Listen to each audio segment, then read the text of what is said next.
we'll go over some facts on gooseneck trailers, and I'm going to tell you the most important thing to look for in these trailers, in my opinion. But first, I want to go over some of the other key things you need to look at and think about, and research a little bit before you buy one of these, because if you've not shopped these a whole lot, you're going to find that they look a lot similar. There's not you see one of these trailers and you think they're pretty much all the same, but it's far from true. There's a ton of difference in these things. So do your research, and hopefully this video will help you, because this is what I've learned over the years of messing with these trailers. And I don't pull one a whole lot, but what little I have, I've learned quite a bit. So hopefully you'll get something out of this.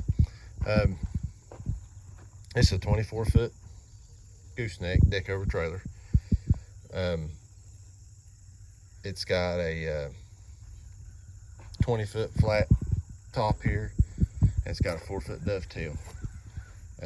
This one does have the flip up dovetail, so the whole back platform will raise up and make a 24-foot flat if you wanted to do that, if you're hauling hay or something, something like that. One thing you'll see that a lot of these trailer manufacturers doing are these frames. If you look, these cross members sit on top of the frame. Well, now they've started putting these and putting these cross members down in the frame itself, which helps. Which gets you a little bit, get your deck down a little bit lower.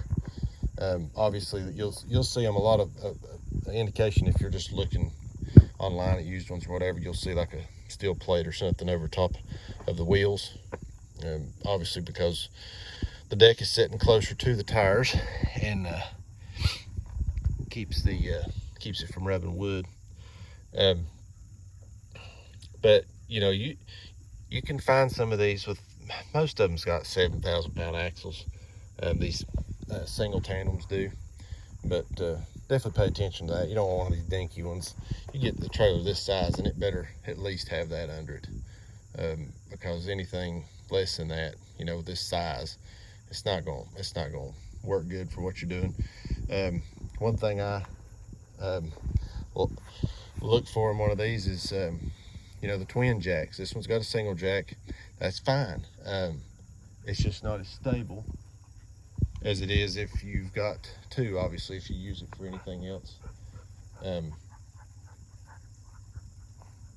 Like if you leave it stationary, some people use these for stages and stuff at events, which you can block them up. But anyway, if you're parking a trailer with something on it, tractor, something on it, it works a whole lot better if you've got two jacks in the front, just a whole lot more stable. Again, though, nothing wrong with a single one. I wouldn't let it keep me from buying one, by no means. Storage, this is important. This has got a nice little storage. Obviously, I've got grass growing in this one right now. Just had some dirt and stuff in it, but that gives you room to put your chains and binders. A lot of times they have racks up on the top. This one don't. Basket, you can put a spare tire in, or chains or anything like that. That works pretty good. Definitely want one, and I don't see any that don't have them, but standard holes and rub rails, gotta have that. I mean, obviously, if you're gonna be tying stuff down, definitely want to look for that. A lot of people around here, they like 25-foot trailers just because of hauling hay. It works with I'm not sure on the specific amount of hay bales that you can put for normal 4x5s on, but it works better with 25-foot. I'd rather have 4-foot, and reason being, you've got long ramps. If you're just loading equipment, there's no sense in having a 5-foot dovetail back here. One thing you're going to find more people will complain about these things dragging. And the problem is they put the tags a lot on the new trailers. Sorry for the weeds, it's not a real good way to see it, but the tags will go on the back here underneath your dovetail, and you'll drag that thing off. You'll replace that tag 100 times on that thing.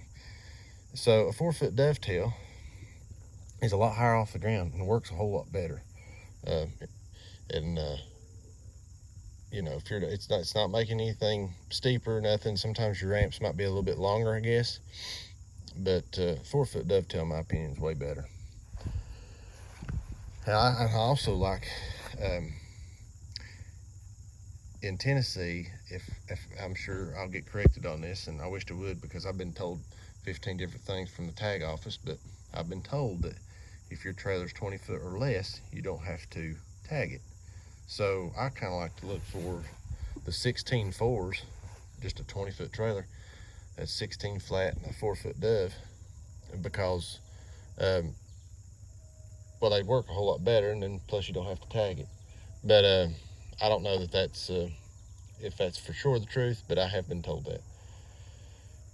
But anyway, the dovetail, to me, that's important. I look for 4-foot dovetails just because of the dragging reason. I've had ones with 5 foot, and you drag them off, and they make them with like these mega ramps with springs back here, which are nice, but they stick out at the bottom, and you end up tearing the back up because you're dragging it in driveways and stuff like that.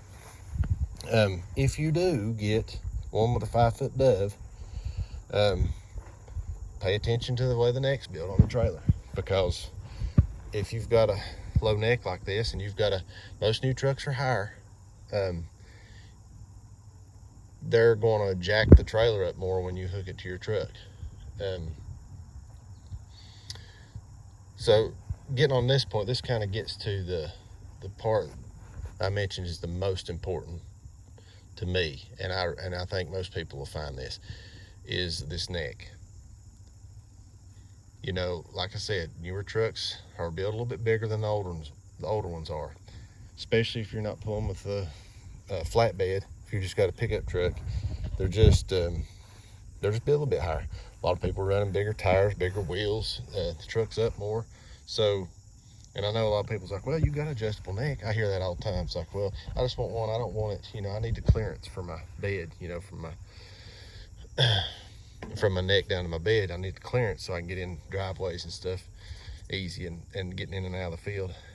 A lot of people's like, well, just adjust your neck up there. Well, yeah, you can do that. You can raise it up and get you some more clearance on your bed. The problem is you're raising the trailer up more. You're putting more slope on it, and you want a little bit of slope with empty trailer in your truck. You definitely want it sloping back a little bit, and then when everything is loaded, it should level your truck out, and that distributes the weight a whole lot better. But you don't want to get extreme with it.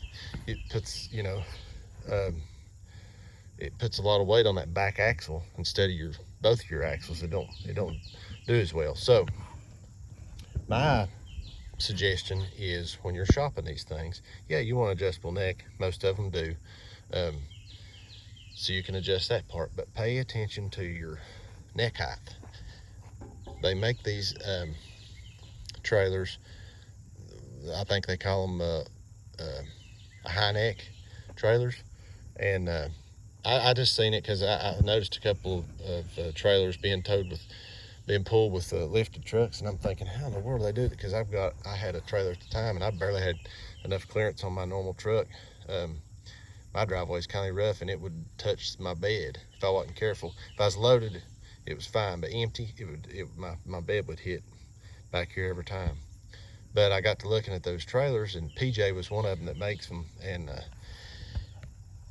I think a lot of these manufacturers will make them, especially these custom build jobs. But man, that's important to me. I had one, and it had like 13 or 14 inches clearance on. I've got a 07 3/4 ton truck, and it gave me a lot of clearance. I never had to think nothing about it. So that is a huge selling point for me. And then when you've got that high neck, you're not having to adjust that thing up. All you're doing then is just worrying about adjusting that enough to get, you know, a good slight slope on the back of your trailer. That's kind of what you want. But I just think that gets looked over a lot of times when people are buying these things. Is the neck, and it kind of gives them a bad rep because everybody, they can't figure out, you know, what the deal is or why they have no clearance, and it's kind of a pain getting things in and out. And to me, a gooseneck trailer, the biggest thing about them is, you know, people say, well, they're great because you can, you know, you can turn those things and jack them in anywhere you want them. Well, that's true if you want to twist your axles to death. And, you know, empty trailer, I don't mind to do that. And if you have to, it's there. But for the most part, you know, a gooseneck trailer doesn't follow behind your truck like a tag-along does. You know, you got to do, I kind of compare it, backing it up and driving it. I heard a guy say one time, it's kind of like dancing with a big woman. You got to do them long, slow turns. Or big turns, I should say. But you kind of have to dance around with it a little bit. But it's not as reactive when you back up as a bumper pull.